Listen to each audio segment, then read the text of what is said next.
बऱ्याचदा म्हणतात बघा, जसं अन्न असेल तसं मन होतं आणि जशा प्रकारे तुम्ही पाणी पिता तशी तुमची वाणी होते.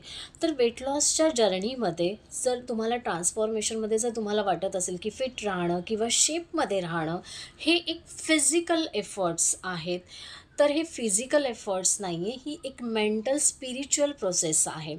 आता या प्रोसेसमध्ये काय होतं नेमकं, जर समजा तुम्ही ठरवलं आहे, की पुढच्या वर्षी तुम्हाला एखाद्या धार्मिक स्थळाला भेट द्यायची आहे, तर एखादी गोष्ट तुम्ही मनापासून करत आहात.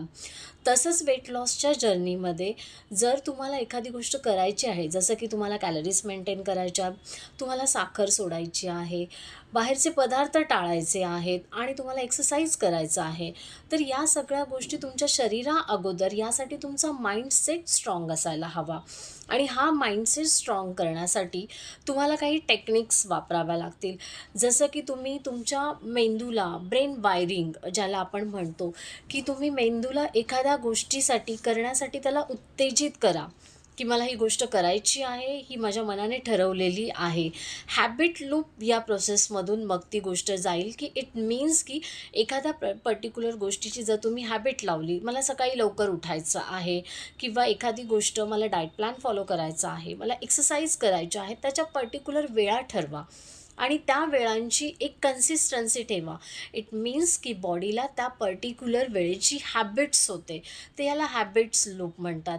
ब्रेन रिवॉर्ड सिस्टम या टेक्निक्सचा तुम्ही वापर करू शकता, की जेणेकरून तुम्ही मेंदूला सतत उत्तेजित करायचं आहे. एखादी गोष्ट सूचनांसारखी पूर्ण नसा-नसांमध्ये, नर्व्ह सिस्टममध्ये वाहिली पाहिजे. मीन्स की एखादी गोष्ट जेव्हा तुम्ही सांगतात आणि ती कन्सिस्टन्सीने करता, तर तेव्हा ती गोष्ट तुमच्या मेंदूमध्ये सेट होते आणि मग तुम्ही तसंच करायला लागता. तर तुम्हालाही असं वाटत असेल, की 2026 मध्ये की हो, वजन मला कमी करायचं आहे, तर आत्तापासून या सर्व टेक्निक्सवरती काम करायला लागा आणि या सगळ्या टेक्निक्स तुम्हाला कशा वाटल्या हे मला नक्की कळवा.